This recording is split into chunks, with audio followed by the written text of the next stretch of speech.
Okay, good morning, everybody. We will call this meeting to order at 9:02 on May 6th, 2025. Members, when I call your name, please respond. Kevin Kuster. Aye. Ben Normans. Aye. Paul Wolf. Aye. For staff, we have Nikki Sheriff. Here. Good morning. This open meeting of the HDC Sign Advisory Committee is being conducted remotely pursuant to Chapter 2 of the Acts of 2023. Ensuring public access does not ensure public participation. Unless such participation is required by law, this meeting will feature public comment. We're convening by video conference via Zoom app as posted on the town's website, identifying how the public may join. Please note the meeting is being recorded and all attendees are participating by video conference. Please be aware that others may be able to see you and take care not to screen share your computer. Anything you broadcast may be captured by the recording. All supporting materials have been provided to members are available on the town's website unless otherwise noted. I'll introduce each speaker on the agenda and then we'll go down the line of members, inviting each by name to provide any comment, questions, or motions. We'll then invite the public to make further comments. Please remember to mute your phone or computer when you're not speaking and speak clearly to help generate accurate minutes. We will conduct votes by roll call. That being said, let's move on to our agenda. First item on the agenda, which has just left my there we are. Yes, Nikki. Mr. Chair, give me a second. I'm not seeing Linda online and she has the first item for 10 Straight Wharf. Hold on. Okay. While we wait, is anybody on the line for public comment that isn't related to a application today? Okay. Seeing none. Did you get her, Nikki? It's ringing. Okay. Well, we'll move on to commissioner comments for a moment. Any commissioner comments that want to be made? I can add one to start, which is that town meeting last night, we were able to amend Article 71 through approval of the voters that we're limiting the number of speed limit feedback signs to 4 on island, and the message boards were stricken from the proposed article, so they're not going to be formally allowed, as has been the case by the previous bylaw. Good. Yeah, thank you for doing that, Chris. You're welcome. Received pretty much unanimous support from the speakers, so that was nice. I'm not getting. Let's move on. We got a big agenda. Yeah, exactly. So we'll move to the approval of minutes. Do we have a motion to approve our minutes from the April 15th meeting? So moved. Do we have a second? Second. Okay, Ben, are you in favor? Aye. Paul? Aye. Kevin? Aye. Okay, thank you. We can skip the first application. We'll move to number 2, 16 Federal Street. Do we have anybody on the line to represent that? I'm here, sir. Edwin, you have the floor. Introduce us to your application, please. Good morning, committee. Yes, for our application, we are replacing the former sign that was located at 16 Federal Street that had the words Atlantic across it. We're replacing it with essentially the same size and style of sign. We're doing a quarter board design. We will be shops located at 16 Federal. We have 2 businesses going in there. Me and my business partner who are both on the meeting today. And we will be applying for our individual building signs or business signs later. But this is, we wanted a sign on the front of the building to indicate that we are now sort of the shops at 16 Federal and also function as an address sign. Yeah, we're replacing basically like for like. And that's what we hope to do. Thank you. Okay, thank you. So just so that we all understand, multi-tenant buildings have a sort of special place in the guidelines. Is that the case here where you have multiple tenants in this one location? We are both the owners, Eileen Harkness and I, of the building, and we are joining together with More Wine, which will be a boutique bottle shop. She also has a consignment shop. So we are taking over essentially the niche that Current Vintage had with a shop that had multiple items in it and sort of styles. But yes, we will be at 16 Federal, and we wanted the sign to say so. Okay, so more signage is coming, is what you're saying, though, that we'll see more applications for individual business signs. Yes, on the corner of the building where there used to be located a sign as well. We're replacing that. We just initially this is a fairly fast procedure, so we are still waiting for our finalization of our graphics for that. So we're applying for this individual sign first, and then afterwards we'll get the business sign in there. Okay. The reason I bring these things up is that when there are multiple signs, especially, so before we go through the commissioner comments, I'll just kind of give you a background on how the guidelines read. When you have a business location, each business location is entitled to 2 signs. There's combinations, a wall sign with a projecting sign, for example, and all sorts of combinations that are available. But when you start having multiple tenants, each needing their own sign, it can get complicated as to how those all work together and meet the guidelines, which is why we have a multi-tenant building section that helps address that. So we'll go through the board, let everybody make comments, but it might be limiting to you to have one sign approved that would later impact future applications. So let me, before we, sorry. Yeah. And I understand what you're doing. It's sort of like 12 Oak Street has a identifying sign on their building. I just wanted to sort of lay the groundwork that that's how the guidelines address multi-tenant buildings. So for sake of discussion, let's go Ben, Paul, Kevin today, and we'll rotate around. So Ben, would you like to make any comment? Sure. I mean, I think, this is the sign is approvable as submitted. Chris, I appreciate you being forthcoming in that, this sign is going to count towards your overall sign count for the building. And if that's fine, then that's fine. I think otherwise I'm comfortable with the actual sign. So. Thanks, Ben. Paul? Yeah, I have no problem with the sign or its location. I wonder, can we approve it with a condition that they'll provide a master sign plan sometime soon?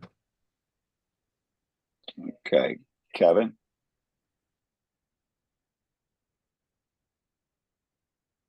Yes.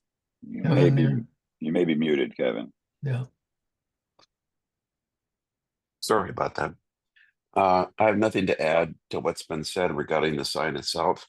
And I would expect to see another application for any other signs. I'm not crazy about the lighting that's recommended. I can't recall if there was lighting previously or not. But that's a question for me. Thank you. Okay, so addressing the lighting, if this were to be motioned for approval, do you have you're concerned about it, Kevin? Do you have any further thoughts on that? Yeah, I don't think it's an appropriate light. I know it looks like it's going to be small and all that, but it also looks like there's going to be more than one. And I'm not sure, number one, if it's a business that's open late, and number two, if that's the appropriate fixture. Okay, so the lighting guidelines do limit. I see the maximum wattage here is 50 watts. It limits it to 15 watts according to the guidelines. So Edwin, just be aware that if this were approved, even though it could handle a 50-watt bulb, it needs to be limited to equivalent of 15 watts, whether that's using LED technology or traditional technology. The equivalent has to be a 15-watt bulb. How many are you proposing? How many lights? We are proposing a 3-inch smaller, the smallest light I could find on either end of the quarter board, facing towards the quarter board, to have the minimal profile along the side of the building. And they are LED bulbs, and I believe they are 7 watt, like minimum. It's very limited lighting. Okay, addressing that, let me just go back through Ben and Paul. Ben, do you have any comments? As long as it meets the guidelines, I'm fine with that. Okay, thanks, Paul. No, I don't have any further comments. Okay, so, and my only comment, Edwin, is simply be aware when the next round of applications come in, it sounds like you'll be in a multi-tenant situation where you will have to apply with a master sign plan for the building, which basically sort of sets the groundwork. Say, you know, I realize you and Eileen are partners, but if somehow that changed and another person decided to come in to represent their business in the space, it would sort of lay the groundwork for what signage is approved for that location, so that we don't see just a proliferation of applications, you know, without having to revise that master sign plan. So sorry if that sounds complicated. It shouldn't be. It's outlined pretty well in the guidelines, but this application is fine, but when more signage comes in, it'll sort of trigger the next round of requirements. So Thank you, Mr. Chair. It's been our intent all along to replace the quarter board on the side of the building and then replace the former sign that was on the corner of the building as well. So our plan has always been to maintain what was there, and so our overall plan is to have the two existing signs be replaced, and that's our plan for the whole building. Okay. Thank you. And that, thanks. So is there a motion for this? I'll Motion move to it. approve as submitted, and stipulating that the lighting will meet our guidelines. Second. Thanks, Ben. Thanks, Paul. Kevin, are you in favor?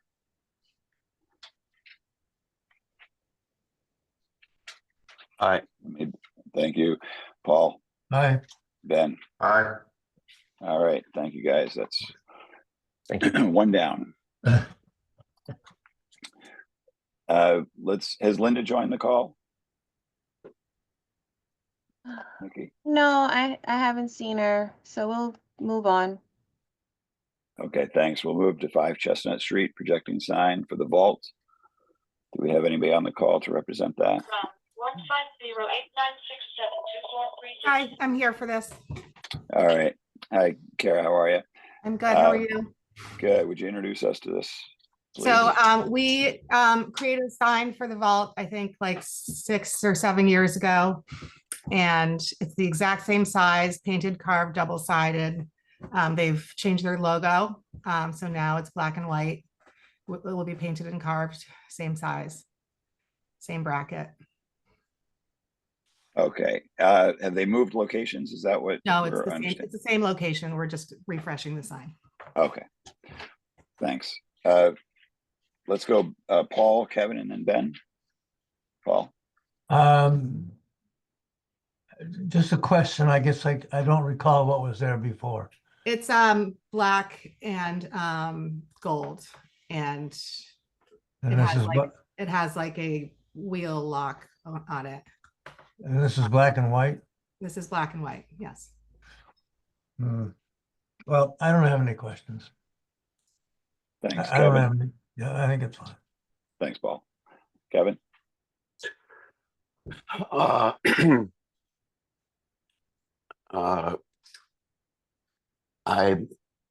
don't have a major issue with the graphics themselves. However, I think that I just think that there's just an awful lot of white on this building everywhere, and that I'm not sure that that bright white of a background is appropriate on the sign. Maybe that can be toned down a bit. The other comment I wanted to make is that I recall that we've had a number of violations at this location. So I just want to make sure that we let the applicant know that that's been a problem in the past. Thank you. And then just for Paul's question, through Thanks, you, Nikki. Mr. Yeah. Chair, this is what was there before, Paul. I don't know if you can see the screen. I see it. I see Yeah. it. It also raises the question of what's on the building behind the truck. Is that a window box and another sign? Yeah. I think they have like a decal on the door. Okay, well, that would not be appropriate. And the window box, is I can that, ask them to remove it. Yeah, what about the window box? I think that sometimes has like a piece of paper on a, with like events happening. that would be, so it's allowable. in They only have one sign. combination. Yeah. Right, the menu box counts as a sign per the guidelines, so that would be the 2 for the building if it were approved, in other words. So that might want to just be part of the application to memorialize those 2 as the locations for this building. Okay. So let me continue on with Ben for a moment. Ben, do you have any comments?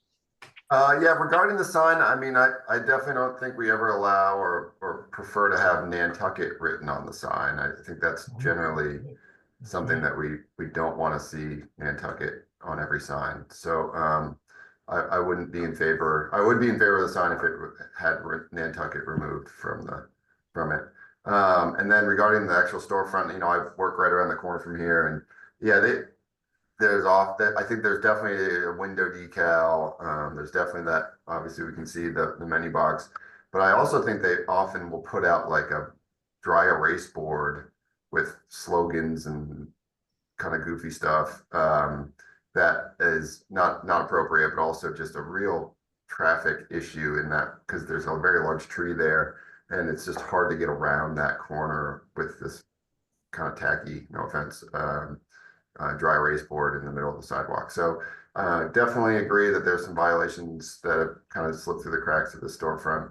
But more importantly, and additionally, the Nantucket on the graphic of the sign is not going to fly in my book. So, my opinion. Okay, well, thanks, Ben.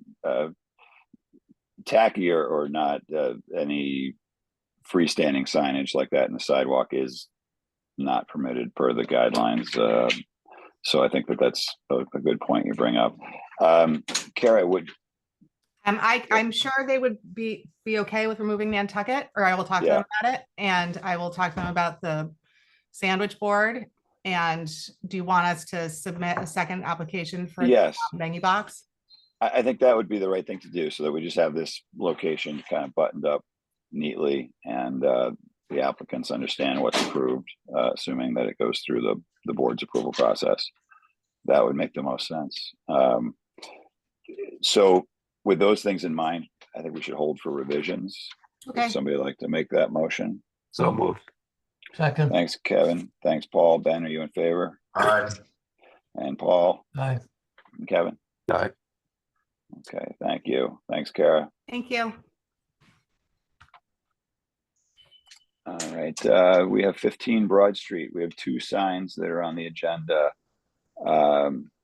2 temporary signs. Is anybody on this call for 15 Broad Street? Good morning. Yes, Ashley Santos here. We actually have, well, we have 3 agenda items. The first 2 are the side-by-side signs that we put for our exhibition outside of the Whaling Museum. So you see the first 2 agenda items represent the left and right sides for those. And then the third application are, I know last year you all had noted that we put up the branded post signs at all of our historic sites without applying for those. So we wanted to come back with an application for that so you all could see that, comment, and we can go from there. So if we want to start with the Whaling Museum and then go to that item, but I just wanted to note that we wanted to make sure we brought that application forward. All right, thank you. Yeah, let's definitely separate those 2 issues. We'll just deal with the Whaling Museum, but I think it is fair to discuss both of these applications as one during one conversation. So we won't we'll motion on them separately since they're 2 applications, but let's have one conversation. We'll start with Kevin, then go Ben and Paul. Kevin, would you like to start out with the Whaling Museum? Yeah, I don't have any issue with the basic design of either of these banners. However, I think we had initially been targeting to have more muted or more less sort of photographic images on these banners. I think they could solve this by making that a sepia version or doing something so that they're not quite so colorful. That's my comment. Thanks. Okay, thanks, Ben. Yeah, that sounds familiar to me too. I remember we had kind of a hope for these that they were a little bit more, yeah, less photographic and more kind of artistic. So, yeah, some way to kind of filter the background images, I think is the right revision here. Thanks. All right, thanks, and Paul. Yeah, I agree with what Kevin said and Ben for that matter. There are a lot of colors on the front of this building. If you stand back like this picture is showing, and between the white and the colors on the left portion of the section of the building, and then red brick, and then I think the muted colors are definitely called for on these banners. Okay, so having heard those comments, do you have any response as far as, have you looked at this in a more sepia tone or a more muted version? Yeah, I think we definitely can make adjustments in terms of filtering to bring down the brightness. 2 points I wanted to make. One, I do remember the comment about staying away from photographic imagery. This year's exhibit is a little tough with that because it's behind the scenes clothing and textiles on Nantucket. So everything is kind of real. Like there's not paintings per se where I know or an illustration that we can really use. A lot of it is textures and fabrics. So we did try to use a detail shot as opposed to, you know, an image of a mounted costume per se that looks like a real photograph.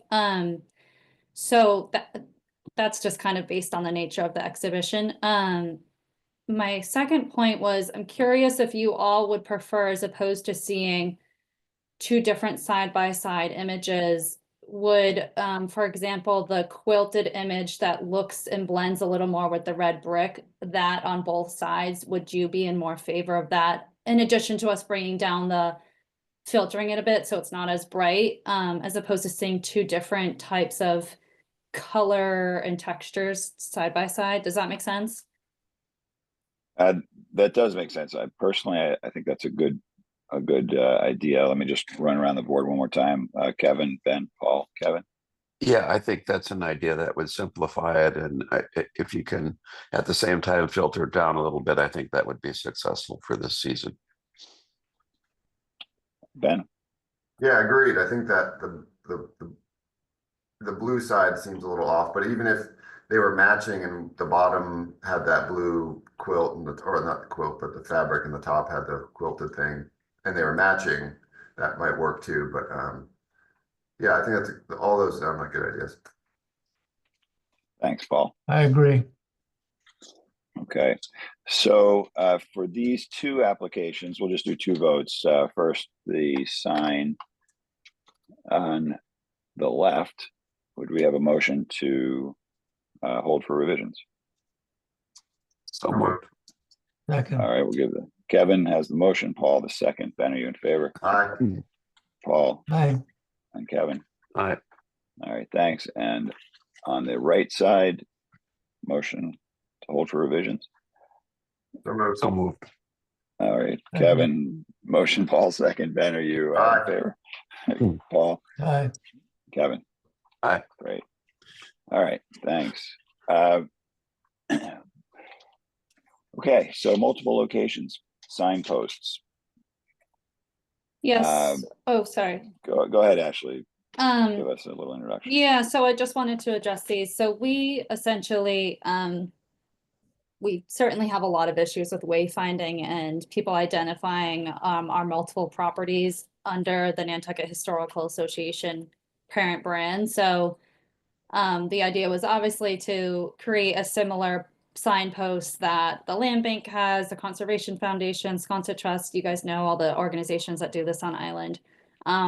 So that was really the idea. It's kind of this wayfinding tool that's used widely around the island. So these are at all of our sites, various locations. You know, we tried to make it discreet at the same time trying to make it something people see. So curious, I guess, thoughts on, placements. Like, of course, we can adjust placements if there's any issues there. We did try to keep the sign, again, very simple, a navy blue, and the sizing is just about the same sizing you see of all the other signposts around the island.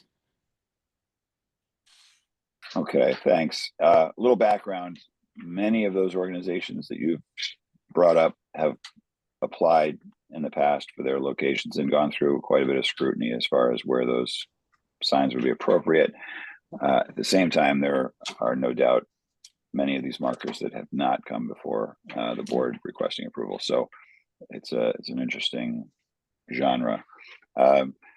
Let's go Ben, Paul, and Kevin for some commentary. Ben. So, Chris, I need your help on this.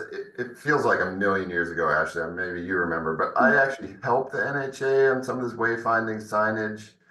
It may have been literally a decade ago. I just don't know if that makes me someone who I should not sit on this board, on this review for this because of that. I would say if you have absolutely no current fiduciary interest in this or, commercial interest whatsoever, Okay, you're welcome. Yeah. all right. Yeah. So with that in mind, I think it's going to have to be case by case basis where they get located. We're talking about a really interesting blend of signage, where a proper sign should go, but then also historic architecture, historic landscapes, and not wanting to put these signs in places where they compete with that. So, the oldest house, I haven't been there personally, but just looking at this picture, I think that's a pretty reasonable place, would seem to put one. But then the Hadwin house, is that the next one down? That seems way out of place and just incredibly unusual. So it's going to be a real case by case situation. I think it's almost something that, I would like to, do a site visit or, look at these and we could have a deeper conversation after a view. So that would be my recommendation, but yeah, that's my recommendation. Thanks, Ben. Paul? I think the signs are handsome, the way they're designed and everything. But Ben's point is an excellent one, is where do they go? And maybe what we need is a list of maybe all these pictures, or go look at them. It's not going to be easy to put them all in a visible place, but we don't want to spoil the architecture either. So I think we should review this again with having looked at all the locations. Thanks, Paul. And Kevin? I think unfortunately my fellow commissioners seem to be missing the main point of this, and that is that we've got a pretty strict guideline about not having freestanding signs, and this applicant is offering us nothing but freestanding signs. In many cases, where these signs are used, they're not used to reference any buildings or if they're used in the case of the land bank and those things, those are properties without buildings that parallel doesn't seem to fit for me here. If we start letting individual corporate brands, imagine if we had the guest houses owned by the Blue Flag, if Blue Flag wanted to put up a little square sign in front of each of the buildings. I just think it's inappropriate. The other thing that this is something that seems to be sort of piecemeal in the past. In this case, for that photograph, some sort of a sign could go on the fence.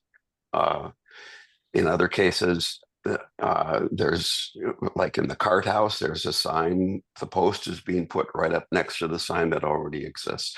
So Number one, I am not in favor of any more freestanding signs. Number two, I think this is a very slippery slope. Number three, I just want to say that I believe that this applicant should have known that these should have been applied for, and it would have saved everybody a lot of work. Thank you. All right, thanks, Kevin. So it sounds like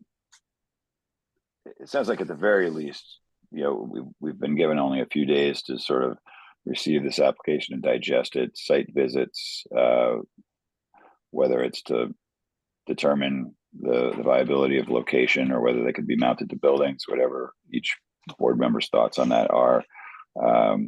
Sounds like having time to go and research these sites would be well advised. In which case, perhaps hold for viewing is the right move at this point so that we can be better educated. Does that sound Question. like yes, Paul? This is really a technical point. Are these signs because they're less than 12? No, the guidelines would say a few things about that. One, the freestanding nature that Kevin brought up. Two is that in pretty much every instance, there are an additional sign to signs that exist. So that 1 square foot rule is more about if it's your only sign. And okay, thank you. Yeah, but I think for a few reasons, not the case. And perhaps, well, we can let the discussion continue next meeting that we see this application. But would somebody like to make a motion? I just wanted to comment real quick. Thanks, Ashley. Yes.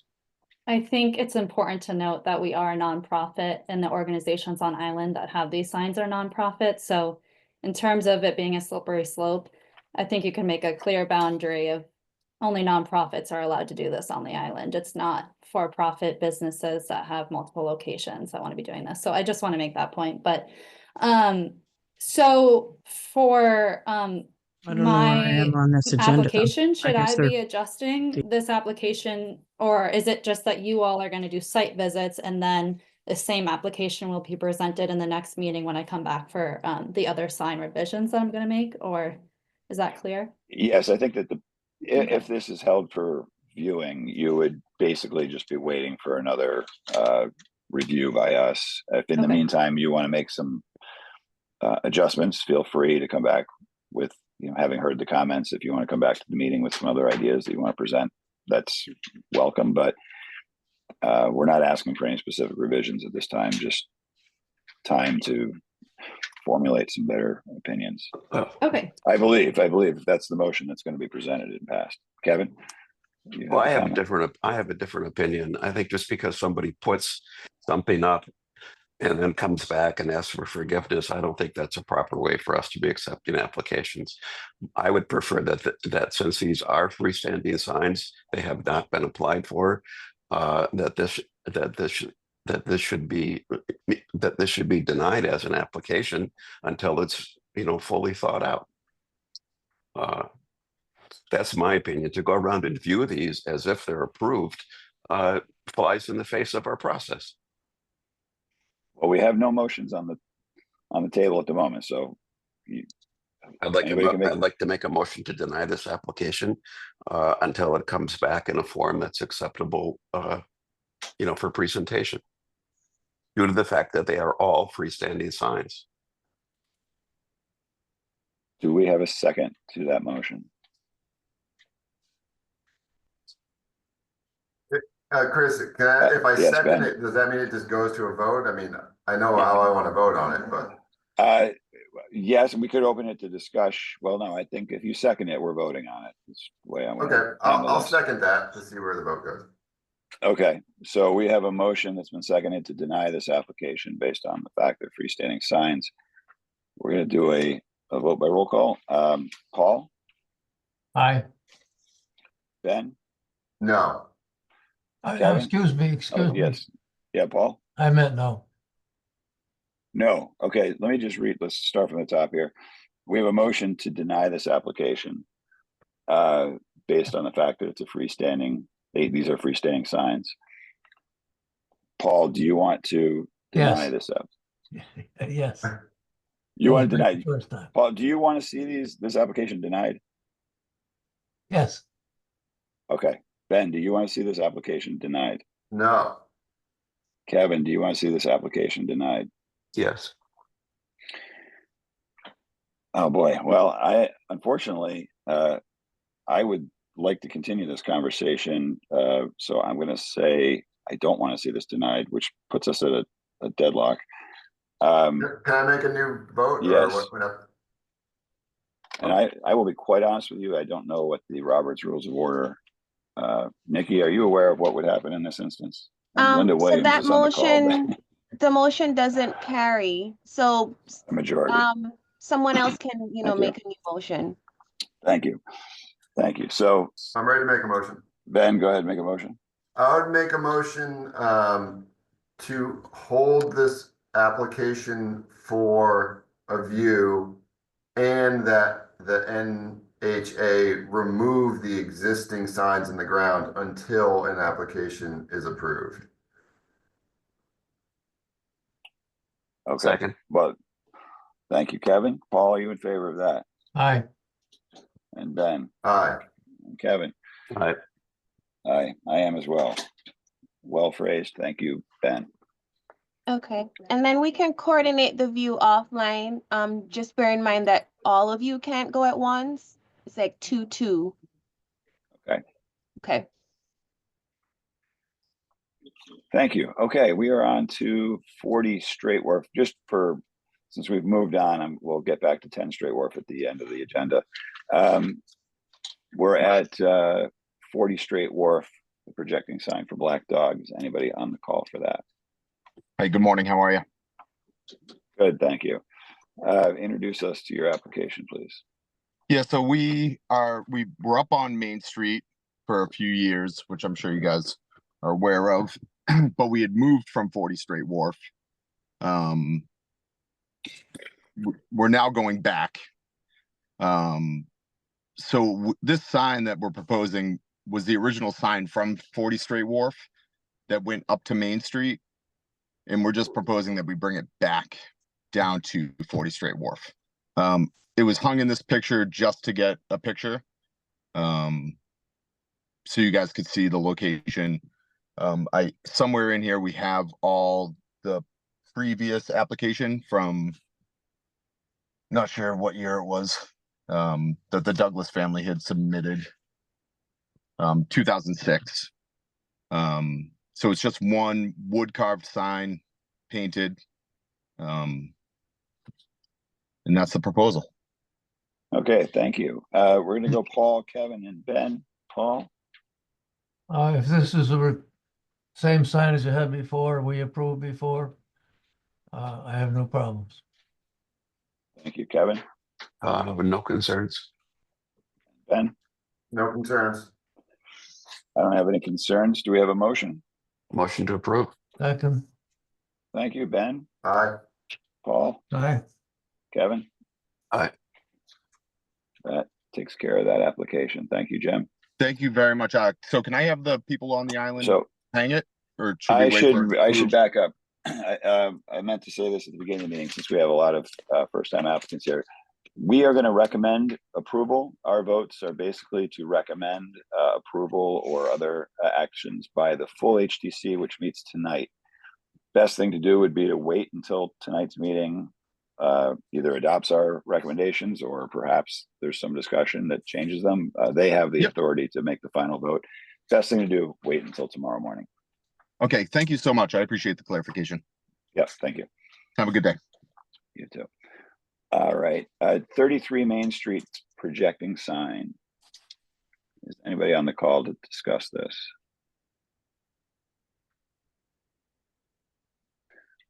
Sorry. Yeah, I'm here. Oh, hey, Tori. Go ahead Sorry. and give us.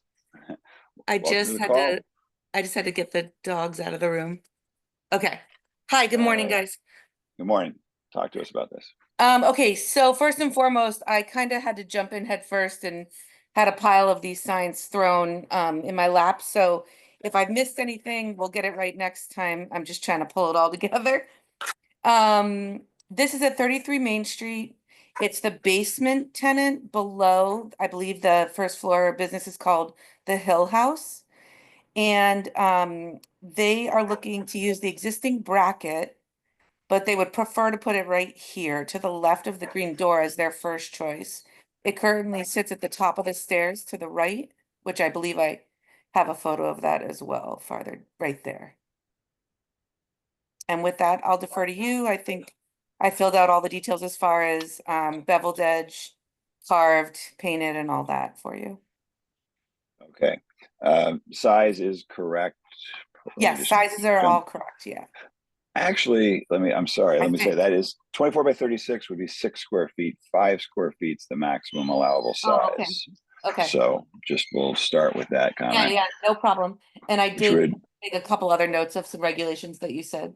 So 5 square feet. 5 square feet. So if you want to proportionally adjust that, Yep, we'll have to include that in the motion if there is one. Okay. But let's go Kevin, Ben, Paul. Just a little clarification as to where the entrance to the business is. did I answer that, Chris? What? Yes, which please. Yeah, is- yeah, Tori. through you, Mr. Chair, to the right of this green door, Kevin, the top Yeah. of the stairs, the entrance is to the right, which I believe is the next photo down. Oh, okay, I got it. Right Well, there. in that case, I think that the sign is better, that the bracket is better served in its existing location. Okay. Other than that, I don't have any comments. Okay, thanks, Ben. Yeah, between the size needing to be this 5 square foot and existing, and it should be hung from the existing bracket. With those two things sorted out, I'm good with this application. Okay, Thanks, Paul. And just for clarification, the existing bracket is closer to the entry than what you showed in the earlier picture. yes. What's Next that black- picture down. That right there. black door is not the entrance. No, it is not. Okay, all right, then I agree with everything that's been said. Yeah. And Tori, the guidelines call for signage to be at or near the public entrance, which is why this existing bracket would be most appropriate, leading the Yep. public to the entrance. Okay, Okay, so I agree with the comments that have been made. If we were to make a motion for approval with the 5 square foot maximum, we would have to rely on staff to confirm, or Tori, for you to amend your application, and let staff yep. confirm that size. Is there a motion? I'll So moved. motion to approve with the sign reduced to no greater than 5 square feet and located at the option B existing bracket location. Second, Thanks, Ben. Paul, Kevin, are you in favor? Aye. And Paul aye. and Ben. Aye. All right, thanks, everybody. Very good, thank you. We will move on to 20 Broad Street's projecting sign for Billy's. Is you on the call for this one as well, Tori? Yes, I am, yeah. Okay, go ahead. I believe there's Start 6 us off. applications that I'll be doing. All right, well, take it away. Okay, this is the former Dune Restaurant. We are proposing to keep the existing bracket, the existing lighting. The background color is a hunter green, British racing green, I think specifically. And they're proposing gold leaf. And I believe it's all carved and incised. And that's the font for the established 2025 that I included there as well. And I gave a bunch of photos from all sides of the neighborhood and the existing. Okay, thanks. Again, we're at 6 square feet here. We Yep, have we'll to, adjust that, Right. yep. yeah.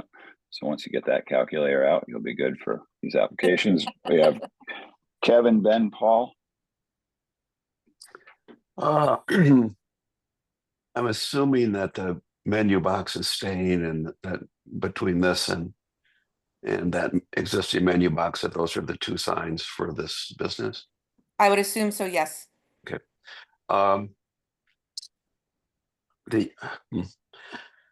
have a concern with the font itself. While we have used, scripts in the past, this particular script seems to evoke, a later period in typography than the earlier periods that we typically like to see. So that's my biggest concern. I think that font is out of character. I understand it's what they probably consider their logo font. However, our focus is on signs, so I'm not in favor of that font. Thank you. Thanks, Kevin. Ben?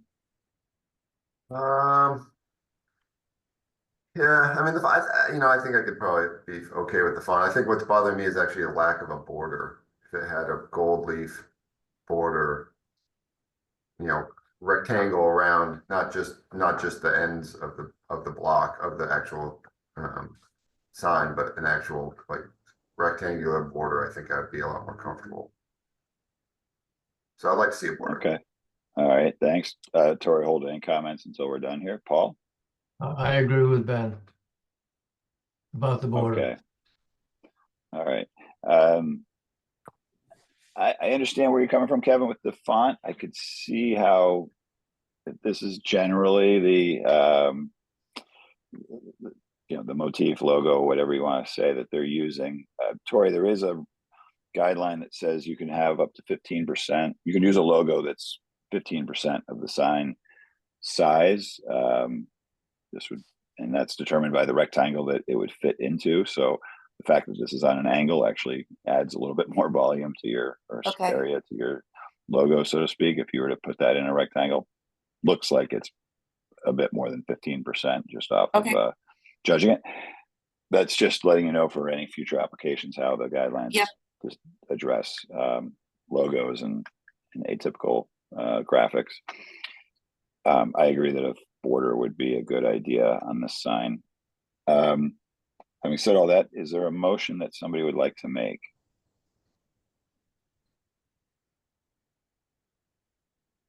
I'll move approval with a border. Okay, do we have a second? I second that. Okay, Kevin, are you in favor of that? I would.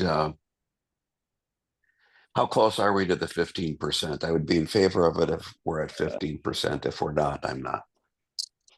Yeah, I would. Could I address that, Chair? Tori, please do. Sure. Yeah, no problem. We're happy to reduce it to max 15%. It sounds is what the guidelines call for. Happy to do the border. And I did have a question. Would you want the gold leaf border? I understand on the face of the sign, but also on the edge banding? That would be a choice you could make. A lot of times it's a line that's just inset, so you actually have green and then the gold line and then green again. So that may be an easier way to address it. But great. We would ask for this to be brought back, and I think we could assume staff approval, but we would just need to see the revised graphic for the file. So, Nikki, are you comfortable if this went ahead? Well, right now we have it as a motion to approve. Kevin, understanding that you'd like to see it with 15%. For that reason, I will vote no. So we have a failed motion at this point because it was being motioned as presented. Would somebody like to make a motion considering the applicant is agreeing to reduce the size of the graphic? So I'll motion to approve through staff with the logo not to exceed 15% of the sign and a gold leaf border applied to the. Second. Okay, thanks. Kevin, are you in favor of that? Aye. And Paul? Aye. And Ben? Aye. I am as well. Great, thank you. Thanks, Dory. Let's move to 1 Cambridge Street projecting sign for Marissa Collections. Okay. I will point out this is a projecting sign that is 24 by 36. We're going to reduce that in size to 5 square feet as well. Yep, got it. Okay. If this one, I did get the color of the sign after the submission of the application, so I'm happy to disclose those if you need to know the exact Benjamin Moore number or color. Swatch or submit that to staff for your review. This is what they're proposing. This does not have an existing bracket or sign at the current location, and forgive me, I think my photos of the actual location did not make it into the application. I'm happy to provide those. It's basically to the right of the downtown post office, 1 block forward, and it faces the back kitchen door of the Gaslight restaurant.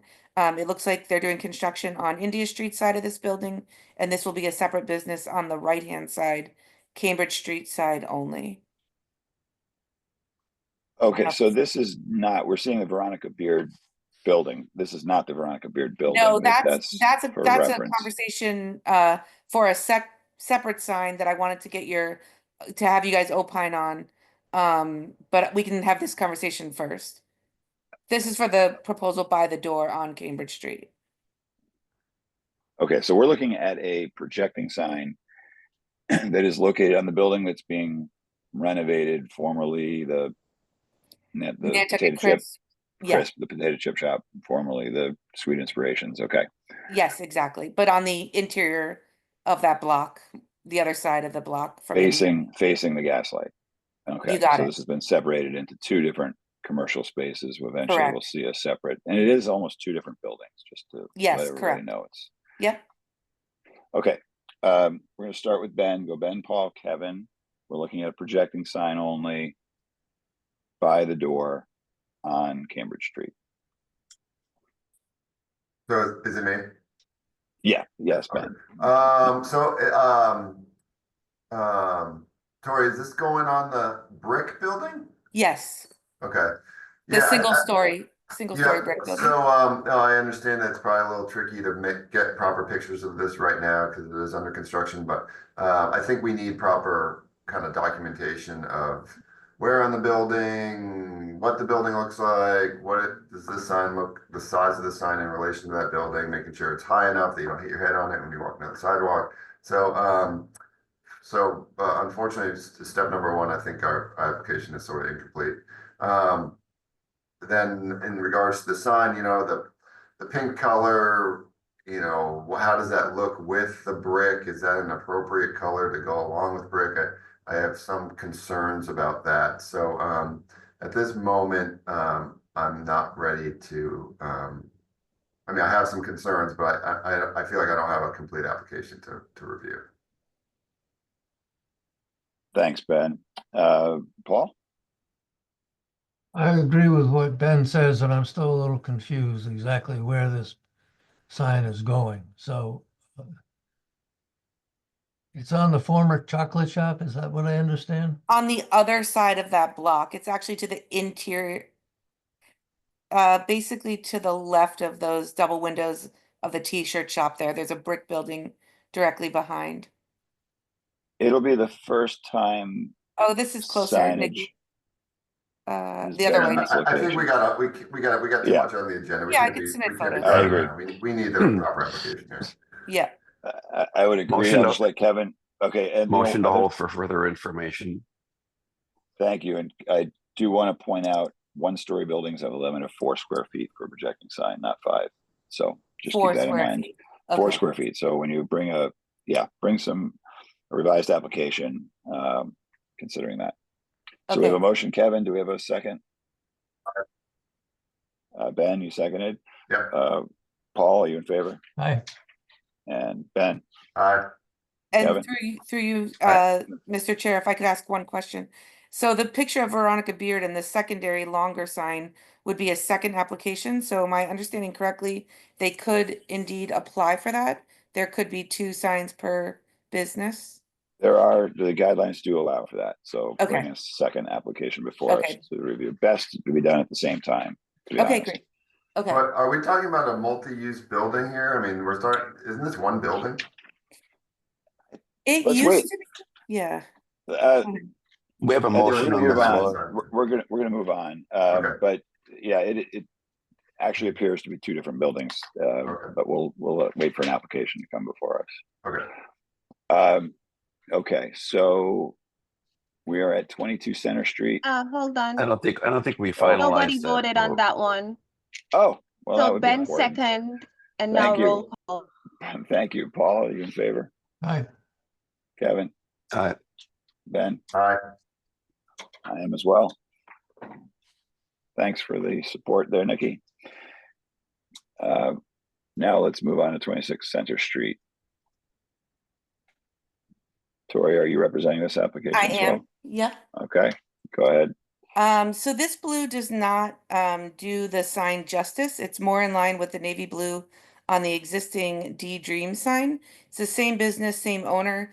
This is a LLC name of his business that he's transferring D Dream to Poeta now.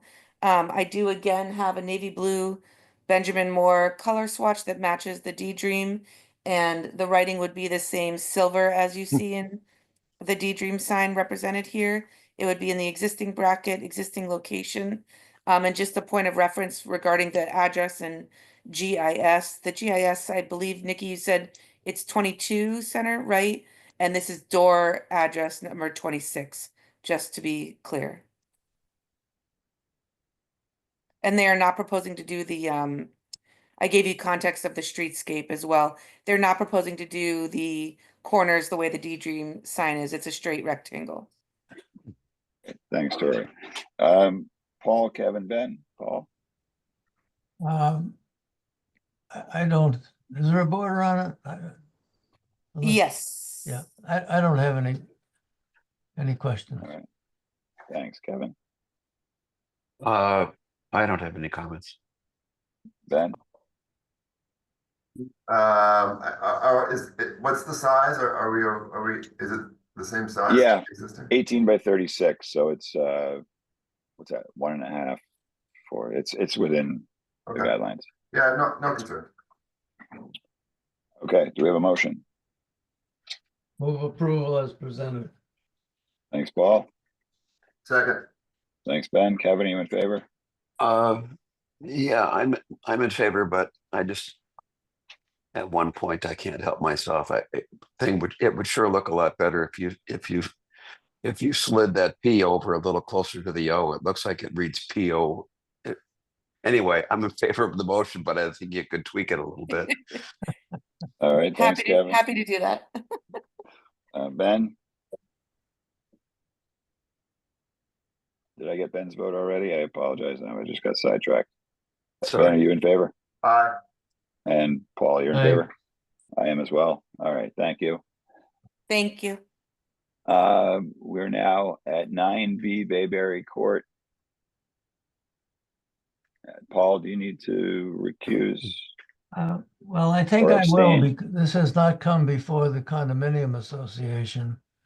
That shouldn't hold it up, but I mean, it needs to be Okay. approved by the condominium association. Yes, we are aware of that. Okay. So we'll just have Ben, Kevin, and I review this one. Okay. Go ahead, Tori, give us a. Okay, so this is another one that we also wanted to get your opinion on. The actual application is to replace the logo on the existing sign. We've given two options for the color background, as you can see here, all navy and then the goldish yellow as a second option. Whichever one you prefer, they're fine with. It would be the same size, same location, same trim detail, same design, just replacing, and the same lettering, just replacing the logo itself. Okay. Kevin? I don't think I have any comments on this. Okay. On this one, I do. Right, that's a question for you all. Okay. Right now, we're just reviewing, right, the existing sign, whether Correct. the graphic can be changed, but the graphic is less than 15%, incidentally. So Ben, do you have any comments? No, I think the yellow's kind of just nice as just radiating from the lighthouse. It gives a nice, evokes a nice thought. And so I'm fine with replacing the logo on the existing sign with this, with either option, yellow or blue. And I just want to make a note for the record that the for Nantucket is a different message than a business with just Nantucket written below it. So for anybody who may be listening, the for Nantucket lettering is a different approach. So anyway, with that said, I'm fine with either. I'd like, if we need to make an approval, Tori, you should tell us which one you want, and then so that can be approved. And then Yeah. I don't know, an opinion on this one, we need to see an application. So I think it's Right. not going to go well, but we're only reviewing applications. We're not here to provide guidance. Thanks. So I think we'll stick to this application. Tori, do you prefer one? Do you want to recommend one logo or the other so we can make a motion accordingly? Sure, I tend to agree with Ben. I think the yellow really is nice with the lighthouse.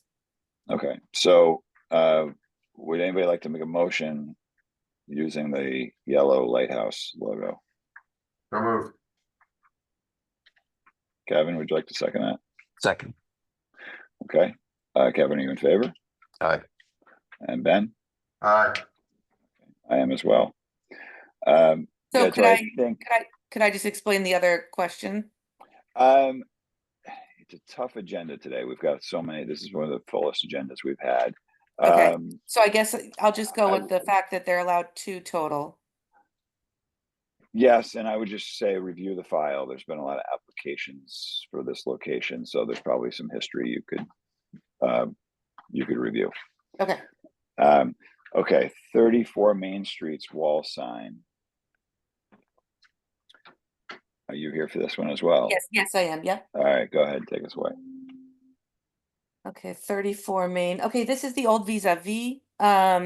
We are proposing, I believe, a 4-foot total width in the sign, and pretty straightforward, black and white, with a border that's the font proposed.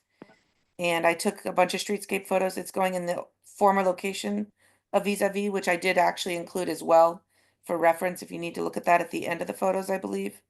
And with that, I'll defer to your comments. Thank you. Okay, we'll welcome Paul back to the discussion. Paul, Kevin, Ben. I don't have any. Can we just quickly go back to the sign that I can read? Oh, yeah, there you go. I don't have any problem with it. No questions. All right, thanks, Paul. Kevin.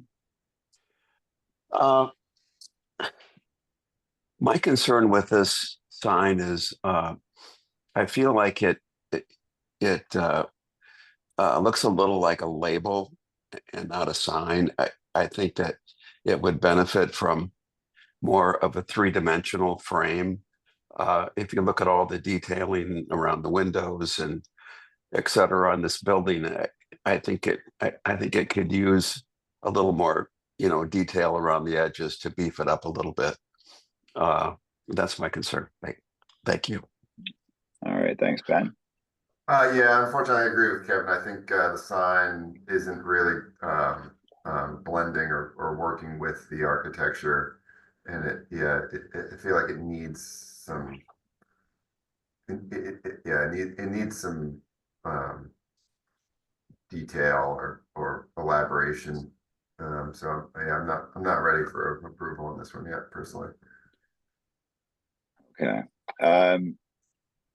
So just so that we can give clear direction, Kevin and Ben, when you say that, are you thinking 3-dimension as in a frame that has dimension to it, or scalloping the corners, or what's the sort of I think it needs a a frame with frame. maybe some cove in it or scotia or something that kind of made the sign feel like it was supposed to be there. So trim detail around the perimeter would be good. Yeah, I think that would help quite a bit. If the green of the windows match the green of the sign, that would be a slam dunk in my opinion. Yeah. Kevin, do you have any more thought on that? No, I was thinking in terms of, some sort of a frame that would, give it some more dimension and lift it up a little bit off the fascia. Thanks, Paul. Do you have any comments on these thoughts? No, I would agree with what's been said. Okay.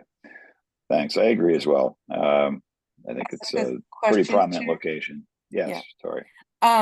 Do you guys do approval through staff as far as if we were to agree to a frame, or you need to see it?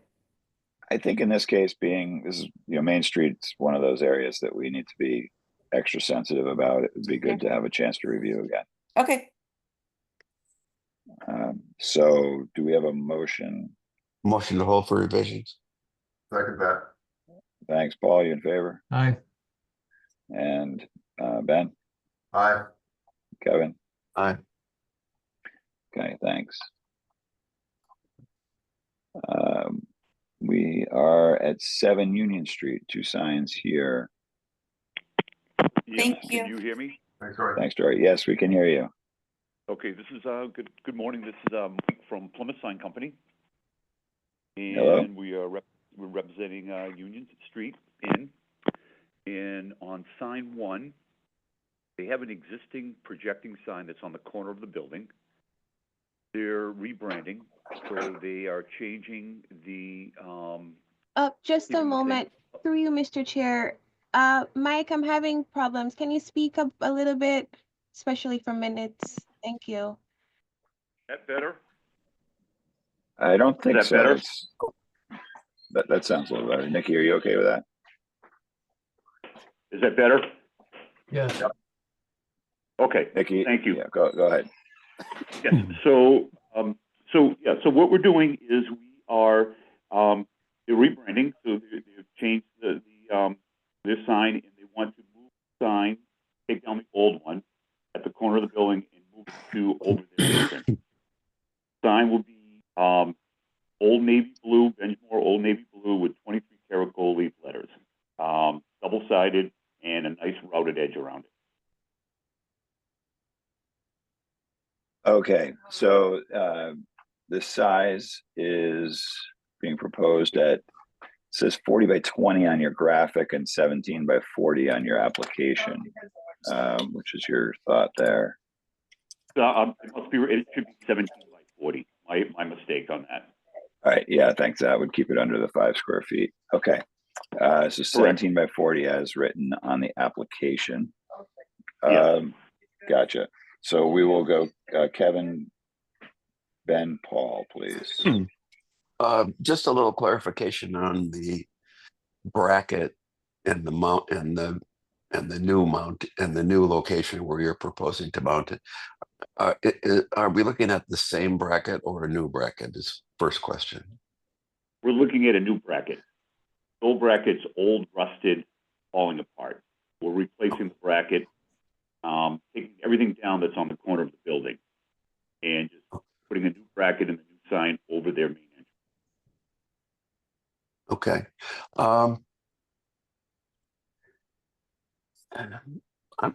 I'm fine with the new bracket. What I'm just sort of a little bit puzzled over is how that is actually going to fit over the door. If it seems like it's really high up, and it's hard to tell from this image if that's the same height as the previous or as the existing location, or my concern would be it's just up too high when people come around the corner, and then perhaps it should be mounted to the side of the door, but that may just be my vision of it with this photograph. So otherwise the sign the sign itself I have no concerns on. Right. I believe if it gets down any lower, someone may bump their head on it. It's going right above. I don't know if you see this two renderings I sent. One is for the sign 2. Okay, it shows a better of sign 1 that we're talking about now. Okay, it goes right over the doorway, right above the molding. Okay. It's just a different angle. Yeah. Proposing a little sign that's going on the fence. So I have maybe a better placement on the sketch 2. Yes, that helps. Thank you. Okay, thanks. Ben? I have no concern with the side one, the application we're looking at right now. Thanks. Okay, thanks. Paul? No, I have no concerns. I actually feel like putting a projecting sign on the second floor, which is sort of what we're doing, is a little out of place. I understand about hitting your head, but I think anybody walking through the doorway would be, I mean, it looks like a foot between the bottom of the sign and the top of the doorway. I wonder if having that lowered so that the post was closer to the sill of those windows, and therefore the sign was a little bit more in front of the door trim. That's just a personal thought. I don't want to start seeing projecting signs mounted to the second floor of buildings. It's not something we've done or approved. So let me just run through the board because that's a comment I think I'd like to see included in a possible motion. Kevin, do you have any thoughts on that? Yeah, no, you said it better than I did. I think it's awkward having it, come off from the second floor. So I would agree that it should be lowered in some fashion. So. Okay. Thanks, Ben. Any thought? Sure. So what is the head clearance from, the bottom of projecting sign to walking surface? 7 feet is the guideline. All right. So I think that we want to see this bottom of the sign greater than 7 feet, but no more than 7.9, let's say, something. I'm just trying to get it lower, but not so low that it's gonna be a problem. Yeah. Does that make sense? It does. I think given the fact that there's a step up there, so you've got a Right. 6'8" door plus probably a 4 or 5 foot step. Right. You're right at 7 feet at the top of the door, basically from the deck. Right. But I wouldn't want it right at the top of the door. It should No, be- I agree. I Right. agree. I'm So just thinking that's 7.6. 7.6. We could have a motion that says that. Let me just get Paul's opinion before we make any motions. Paul. No, I would agree. If 7.6 is what it takes, I think you can drop it halfway down through the white trim over the door. Okay. Great. So would somebody like to make a motion? I'd make a motion to approve with the bottom of the sign at 7'6" above the landing at the door. Great. And the size will be 17 by 20, just to note that. And the size be Second. 17 by 40. Thanks, Paul. Second. You've seconded. Kevin, are you in favor? Aye. And Paul Aye. and Ben. Aye. All right. Thank you, guys. Can I have a quick question, please? Sure. Yeah, just one. So keep it centered keep it centered where it is, centered over the door, but 7 feet 6 inches from the bottom of the sign to the step there. Yeah. To the deck, yes, or- please. Okay, very good. Thank you. That's what we're recommending for approval. Now Very let's good. move over to the second sign, which we're looking at on the screen here. It's a 4-inch by 26-inch rectangular fence sign being proposed. Correct. There, we're going to start with Ben and go Ben, Paul, Kevin. Yes, I think my concern with this sign is that it's on a fence, but I don't understand, signs are supposed to guide people to entrances, and I'm worried that this is just a billboard on a fence. So that's my concern with this sign. Otherwise, I think it's a great tiny little sign and very cute, but I'm worried about its location not being related to an entrance.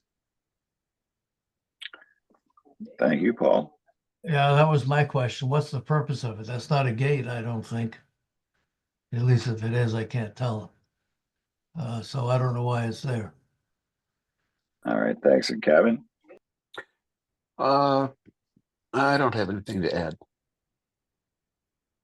Yeah, I agree with the comments, and I would further add that signage, the way that the combinations were sort of drafted, the idea is that you would have a wall sign in combination with a projecting sign, for example, so that you're not seeing two signs from the same perspective. In other words, this looks to me like you'd be walking down the sidewalk and seeing basically the two signs in the same elevation or the same plane in front of you. So I agree. I think the sign is more of a just additional billboard than assistance in any way. So that's my comment.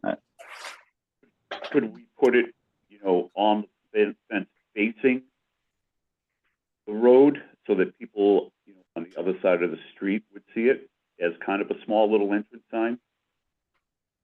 I understand what you're saying. It both look like they're, so to speak. So if we It's into the fence, signage. I'll speak, just my opinion on that is the very beginning of the sign book talks about the purpose of signage, which is to help identify the location of a business and direct people to the entrance. I don't see how this would do anything that the sign over the door doesn't already do. It certainly doesn't direct you to the front door. It sort of more just advertises the business, in my opinion. But based on your question, let's go around. We'll go Ben, Paul, Kevin. So yeah, I'm happy to hold this for revision so that the applicant can present us with an alternate location that relates to an entrance, if that's a garden entrance or different entrance to this building. But at this point, I'm not gonna pretend I know the property well enough to make any determination. Thanks, Ben. Paul? I agree with Ben. Okay, thanks, Kevin. He's Kevin's muted. All right. I'm not sure it's necessary to have on the building, but certainly can look at another application. Okay, thanks. So Ben, you were thinking of a motion? Yeah, I'd like the motion to hold for revision. second. All right, Kevin, are you in favor? Aye. And Paul? Aye. And Ben? Aye. Okay. Thank you. Let's move on to the last site. We have two applications. Excuse me, no, well, then we'll go back to 10 Straight Wharf. So we have 137A Orange Street. Yes. Okay, again, you're here for Mike, this one. yes, thank you. Plymouth Sign Company, Mike. And, Rogers and Gray has been bought out by the Baldwin Group. So they are, changing the name, rebranding it. And so what we'd like to do is pretty much keep it the same. It's going to be the same size, same location, black background, 23 karat gold leaf, routed edge. So remove existing sign, replace with same sign, same spot, everything. Okay. And we're reviewing two applications here, just incidentally. We'll do them one at a time. This is for the wall sign that we're seeing on the screen. We'll go Paul, Kevin, Ben. Paul? Move approval as presented. Okay, before we do that, let's just let everybody have a comment. So Kevin? I have no concerns with the placement of the signs. I have a major concern with the graphics on the sign, that the typography and the logo work are totally not appropriate for a sign. So I guess I disagree with my fellow commissioner on that. Okay, Ben? No, I actually completely agree with Kevin. I think this is it looks like a corporate title block or letterhead or whatever. So yeah, we need to see at least some serifs on the lettering and just a little bit more toned down of the corporate branding here, so that this can work within our historic district rather than our corporate headquarters. Okay, so I would agree. I was expecting those comments to come through with the serif. The difference between the Rogers and Gray, there's been a historic precedent that was established that all caps could be a sans serif letter, whereas the guidelines ask for a traditional font wherever possible, which would be a serif font. Understanding that the Baldwin Group will probably say this is their logo, their branding, etc. Many other businesses have made slight adjustments, notably Stop and Shop and many others to comply with the guidelines just to make their signage more appropriate. So I agree. I think that if the lettering was a traditional font by way of serifing, the graphic is certainly less than 15%. That would probably be outside of our purview at that point. So Mike, do you want to respond to any of that? Yeah, so what you're saying, you do not like the font. Is that what you're saying? No, it's Rogers and Gray font is, it's like a Helvetica font. It's clean, readable. There was, yeah, I'll just give you a history of. There was a process by which the all caps sans serif lettering was deemed historic through a research and historical presentation of signs that had existed in the periods previous to, or sort of that we're trying to capture with our guidelines. This, if we were to look at it with the sans serif font and the logo, you would say, well, then the logo and the text become your logo. If you're saying, well, that's our branding, then that logo, including the text, represents a lot more than 15% of the size of this sign. So it would be up for our scrutiny per the guidelines. So if you wanted to avoid that, you could make this serifed, the lettering serifed, and that would sort of bring it into the traditional font style that the guidelines ask for. Can you keep it up or lower? Absolutely. That's, yeah, oh, sure.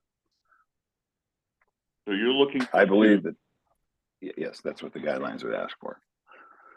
So you're looking for more of a serif logo. I mean, not logo, font. Though the Rogers and Gray one was not, correct? That's right. The Rogers and Gray sort of, because it's all caps, it went under a different, exception, if you will.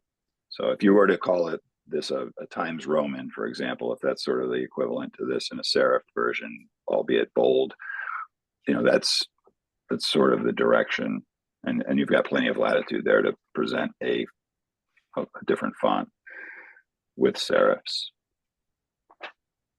Yeah, I'm just going to open it to the board. Correct. If anybody has any other comments based on that besides what I'm saying, feel free. I'll open that up to any board member to speak. Well, I think it should be made clear that if the applicant wants to use an all cap letter, that they certainly could.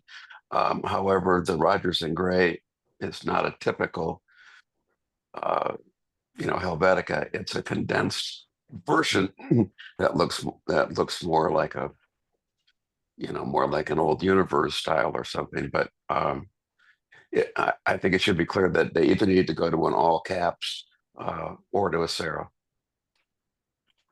Right. Thanks, Kevin. All right. Ben or just Paul? to move it along. Yes. I'm Please. sorry. Go ahead. I'd like to make a motion to hold for revisions. We just seem to be going over the same thing here. Second that. All right. Thanks. Paul, you in favor? Aye. And Ben? Aye. And Kevin? Aye. Okay. Let's move around the corner of the building real quick and take a look at the projecting sign, which it's going to be the same everything. Replacing same font.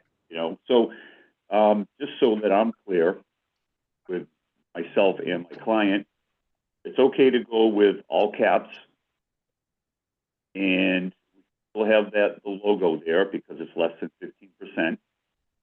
And if same font that I'm presenting now at all caps, is that acceptable, or does it still have to have serifs?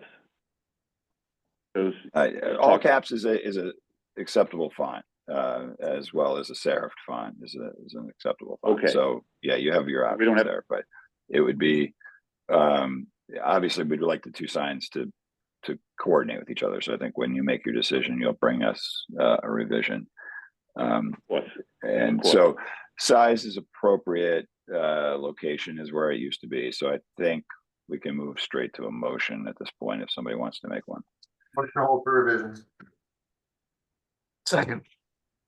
Thanks. Paul, you in favor? Aye. Kevin? Aye. Ben? Aye. Okay. Thanks, Mike. We'll look forward to seeing this again. Okay, thank you. All right, thanks for your input. Great. Thank you. You're welcome. All right, 10 Straight Wharf. Do we have anybody on the line for this one? Yeah, I'm here. Okay. Thanks, Linda. Go ahead and give us a presentation. Well, the person who brought it in before didn't give you any of the background on this. I gave you a bunch of pictures if anybody had a chance to take a look at the submission. I had evidence of it all the way back into the 40s, probably predated 1940. And it was taken out without notice to the owner of the property, which changed from the Artists Association to Kim Gawacki for the Jack and Charlie's ice cream. And they were going to put it back, but that particular DPW superintendent left his job, shall we say.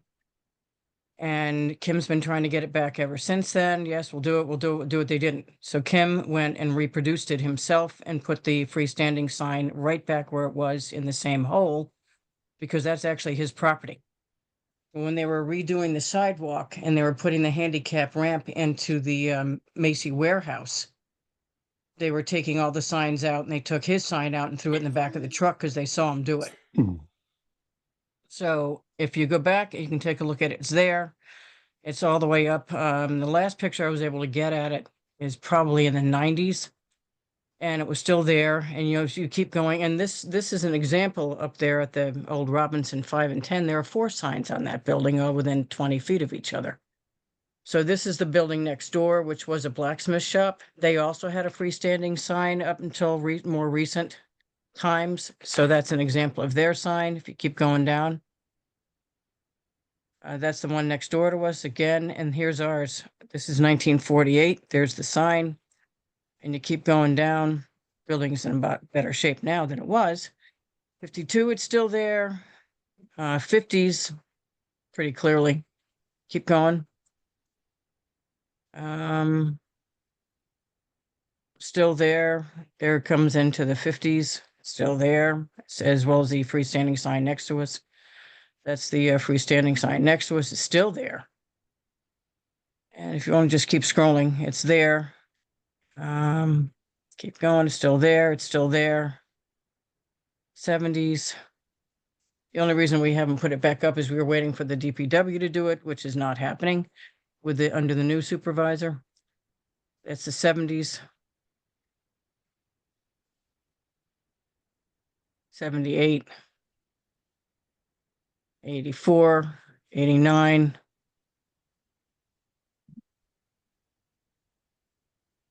Prior sign is being removed at that point. And then it's 2017, it was still there. It was too low. At this point, it was too low. So he reproduced he reproduced it. But my biggest issue here is that if you go all the way down from Captain Toby's, and there's a couple of freestanding signs down on the wharf itself. If you go all the way down to, let's say, the Tavern as a benchmark, go all the way up Main Street, down Federal, down Center, except for the Roberts House group. This is the only structure, commercial structure, that is actually set back off quite a distance, some 20 some odd feet, from the sidewalk presence. What they'd like to do is go ahead and use where the sign has been for the last 80 years and put the sign back up there. You can see the sign is right, and then screen right above this one. And go back and use it again where it has been traditionally located. They raised it up slightly so that people wouldn't hit their heads, but it's pretty much in the exact same profile as a other one was. And it would have a sidewalk presence, which every single structure all the way up to the bank has on Main Street. So it's sort of an unusual situation here.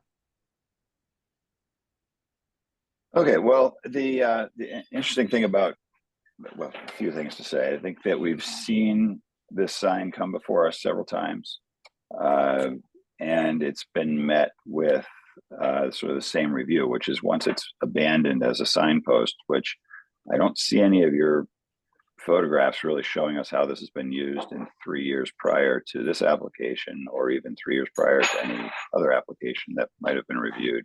That's because they took it out. The same review. So that's because the DPW took it out, and that's what we were waiting for them to rectify it. And then that guy left, and the new guy has no clue. When it was taken out, it was an empty signpost, if I'm not mistaken. It was at the time because they weren't sure if they would be able to use it again, but it was there. Right. Well, because of the moratorium on freestanding signs, and that's one of the strictest tenets that we try to maintain.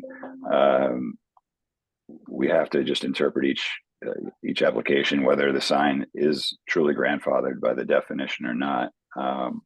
So I'll let the board speak. I just think that we've reviewed, this sign in different capacities through the years, and unfortunately, it hasn't been used for so long that the sign post was deemed abandoned. And just traditionally, anybody can take a photograph and show us something from the 70s and say we want to go back in time and say that that's a sign that existed, but that's not how the guidelines tell us to interpret new freestanding sign applications. Consider also, Chris, that when it was sold, that's when that sign came down. It was sold to Jack and Charlie's, and they had to do quite a lot of work to it to get it up to speed here. And they moved over to Washington Street.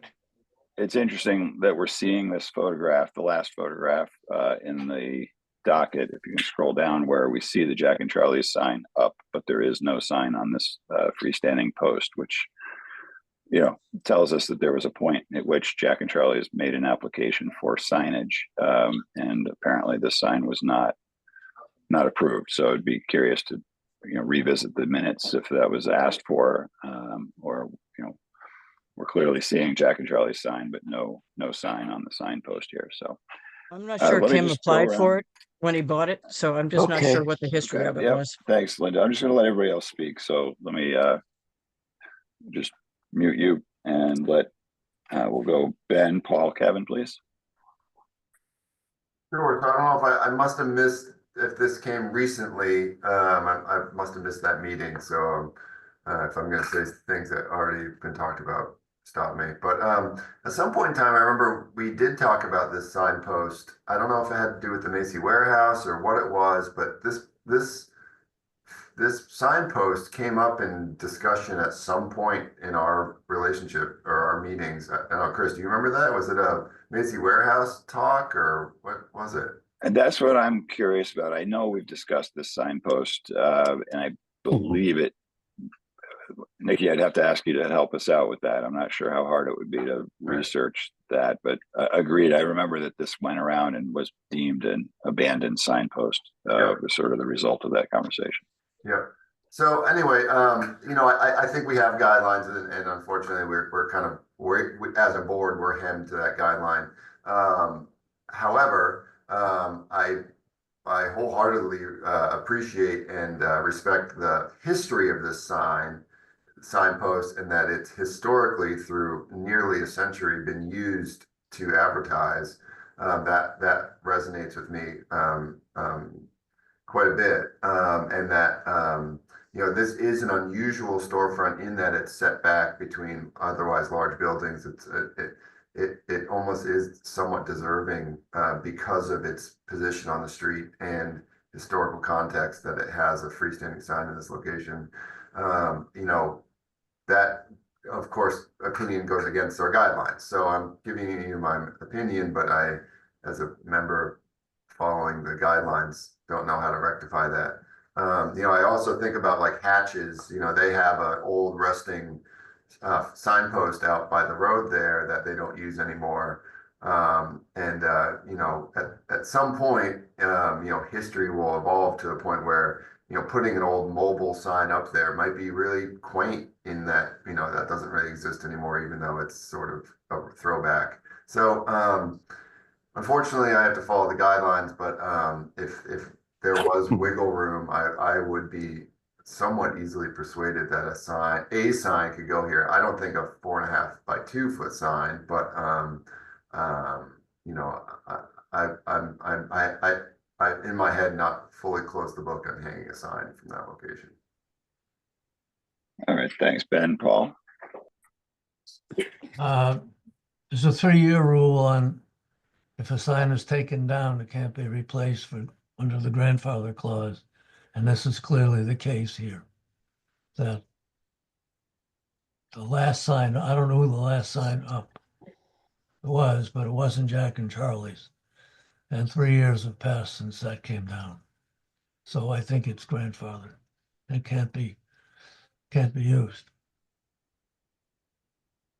Even though we didn't take it down? Yes.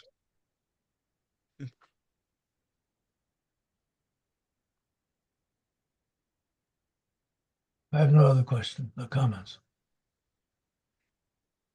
Chris, Thanks. Yeah, thank you. I was gonna say, I think that, reminding everybody we're an advisory board, this sensitive of an application will go before the board for the HDC board for discussion. But, I think, Paul, your point is well made about the grandfathering. Kevin? I agree with what's been said so far. Mike, I have a couple of comments. In addition, I think that there certainly is an option here to put a fence sign up towards the street, which would not be uncommon. I think Veronica Beard has that over there. There's other businesses that's what they're able to do. So as far as getting a sign out to the curb, I think that's a viable option. I think unfortunately the freestanding sign that existed for a long time seems to have morphed. It went away and came back, so to speak, and it seems it's going to be slightly different. Unfortunately, it's just not. It doesn't really follow another part of our guideline, which is at or near the entrance to the building. So I think it would be more confusing for somebody coming down to have a freestanding projecting, where on the fence it clearly identifies that space. The other point I want to make, which hasn't been, if it sounds like this may go up to the full board. If it does go up to the full board, I think we should have that discussion as far as the existing freestanding pole. But the sign itself, I don't feel like we've talked about as much yet. And I think what's being proposed is too large. My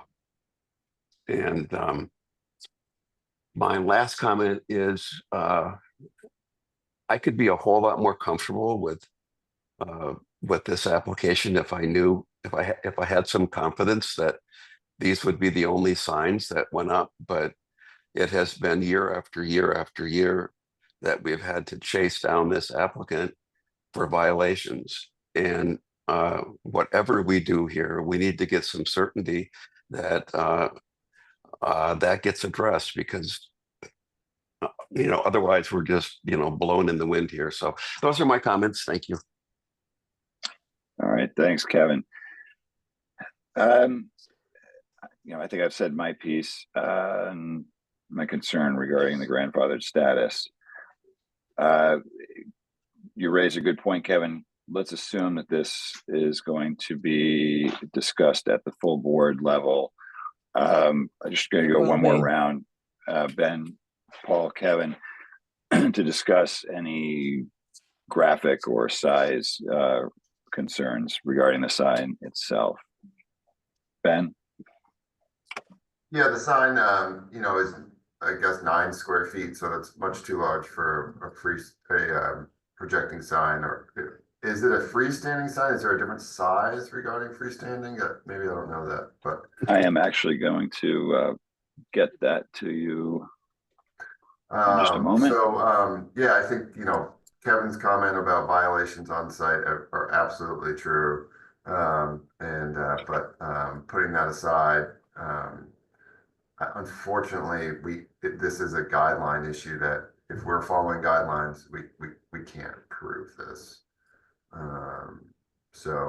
But yeah, maybe the HDC is willing to be a little more lenient. I don't know, but I think from our standpoint, I think we're stuck at an issue with our own guidelines.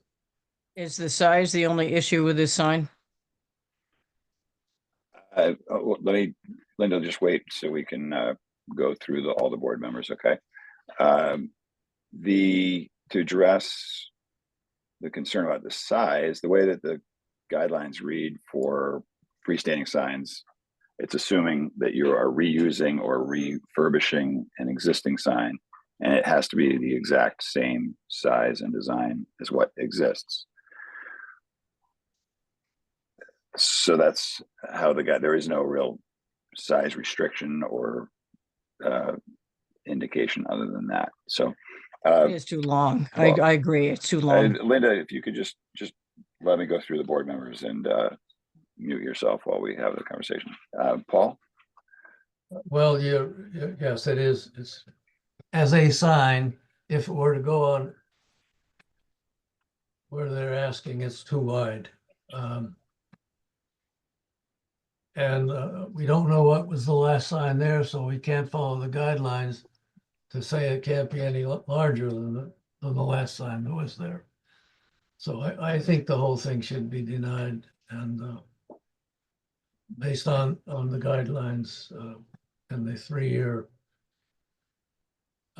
provision for replacing a grandfathered sign. Okay. So size wise, we'd have to know the size of the previous sign to be able to say, That's what the we're talking guidelines say. strictly if it were to be approved per the guidelines, and any sign would have to match the sign that it's replacing. Kevin, your thoughts? Well, I guess we have to. I guess you'd have to go back and look at the most recent documentation that you have as to what was there. Maybe that photographs it, maybe it's not, but I think you got to go back. If we're going to go back, you got to go back to the bracket itself and its height and size. So I think the applicant would stand a better chance going through making this happen if they went back and replicated that particular sign that was just on the screen in that if this is the closest thing we can find to what existed, then that I would think would be our benchmark. Just like you're trying to reproduce the front of it, the front door or a door surround on a building. I think an attempt to bring back a historic sign would be better received than to try to introduce a new contemporary sign, if that helps. That does make sense. I will just read from, again, the pre-existing non-conforming sign section, where the size of the new sign shall be equal to the size of the previously approved sign for that armature, and documentation of the previously approved and or erected sign shall be submitted. So to the applicant, you'd have to present that. And the location of the armature has not changed, and the proposed new sign is otherwise appropriate and approvable under the regulations set forth in the sign book, general regulations. So well, kind of based on that, it seems to me that we should just hold for revisions and give the applicant an opportunity to pull that information together. Question for you, Mr. Chairman, first. Go ahead, Linda. About what you want me to pull together. So you're saying that all the signs that have changed all the way up the wharf and all the way up Main Street have to mimic the previous sign, which they don't? But is this just particular to the freestanding sign part of it? This is specific to pre-existing non-conforming signs. Okay, so it's a non-conforming signs. It is definitely a non-conforming sign in the sense that it's a freestanding sign. So we're just reading out, word for word from the guidelines that were passed. That's what I wanted to make clear, that it's because it's freestanding, there are certain other, and it's grandfathered, quote unquote. It's different from all the other signs that have changed on every other business on Nantucket up there that are not freestanding. Right, they're not. If they are conforming signs, then there's a book full of guidelines that we follow, and in that book, there's a section pre-existing non-conforming. So, not saying that that's what I'm after. Sure, not saying we acknowledge this is a pre-existing, because of the fact that that's the question of whether this is actually a grandfathered sign. It doesn't seem to be, versus the way that we're interpreting the guidelines. But if it were, then you get into section 2 of that, which talks about the size, and you need to present documentation of the previously approved sign, et cetera. So section 2. Okay. That's all. Well, yeah. It's under page 22. of the book. You can I read had into the that. book. Yeah. Okay, so we had a motion by Kevin to hold for revisions. Do we have a second? Second. Thanks. Paul, are you in favor? Aye. And Ben? Aye. And Kevin? Aye. Okay, I am as well. So Okay. So that will just to be continue to clear, come. we're just holding it for revision, so they're gonna come back to the council. That no need to go to the full board tonight. I'm Okay. going to the full board tonight. So you want to go to the full board tonight? Absolutely. And if we agree to come back and work with you guys, that's fine, but I want to go to the full board. All right, Well, so okay, since we the have a, applicant, yeah.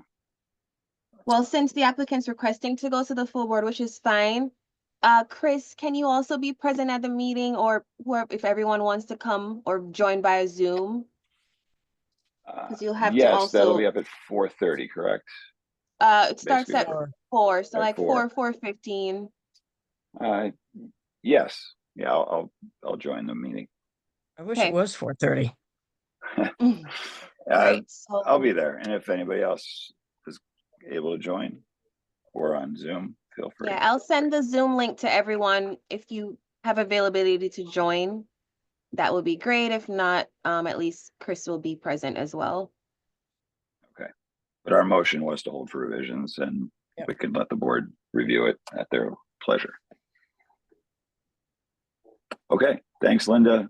Thanks. That concludes the new business portion of the agenda. So let's move on to enforcement. Any discussion on that? Yes, I'll be sending out an updated spreadsheet this week. I sent out notices to LexRx, Lily Pulitzer, and I received their receipt, and they've since removed the freestanding sign that was at the front. So that's good. I sent notices to, there's another, 54 Old South, the Nantucket in Stone with the multiple signs. I sent them a notice yesterday, so I'm hoping I'll hear back from them by next week or so. And I also sent a notice to Old South Wharf with the multiple signs. I think there's a Bar Yoshi freestanding sign, and also on the wall, just multiple signs that would not have been approved or were never approved for like the chocolate shop, I think, and then 2 other places. So I sent that yesterday. So I'm hoping, we'll hear something back by next week or the week after. And then I'm just slowly pecking away at the other ones. There's one that I called last week. I think it was the barber shop. I think it's Hanabia. But he couldn't understand. So we have like some translation services with the town. So I'm gonna have a translator call with me on the line, and then we'll be able, because those I think I can just call the lawn ones. Just call them to say, hey, it's not permissible, so please just remove it instead of sending out the letter. Okay, thanks. What about Cape Cod 5 and all their new signage? Yes, I'm going to reach out to them this week as well, Ben. All right, yeah, I touched one, it's pure plastic. Yeah, I'm gonna reach out to them this week, and they did the same signs for the 0 Main Street and Pleasant Street. Yep. So, I mean, it's one headquarters, I'm assuming, so I'll just send a notice and reference those 2 addresses. All right, thanks a lot, Nikki. Appreciate your efforts on that. And for everybody else, anything that's forwarded to me, I forward on to Nikki and Leslie. So, feel free to continue sending that in through the chair of our committee. Any other questions or comments? Opening it up to everybody. Is there currently an enforcement against Jack and Charlie's? Have they ever That'd responded? be a Sorry. question for What was that, Nikki, so- Kevin? Has the Jack and Charlie's ever responded to one of our? They did not respond. However, the owner did come into me after the last meeting when the application was denied. He did come in to talk to me to explain that it wasn't removed by him, and then I used that opportunity to print out the notice I had sent to him, like, by the way, I never heard back from you. So he has the notice in hand and he's aware, and he said, they will not be putting them up this summer. So You Okay, know, we'll well, we'll see how see. that goes. But I did speak to him. He came to see me in person regarding the denial, and I used that opportunity to just mention that, you know, we've been sending you notices, you know, more than one. So please, yeah. So he's Great, aware. thank you. Thank Yep. you. Great. All right. There's one Motion last to adjourn. motion we need. Thank you, Kevin. Do we have Second. a second? Ben, Paul, you in favor? Aye. Ben, Aye. Kevin. Aye. Great. Thank you, everybody. Thank Good job. you. Thanks, everybody. Bye.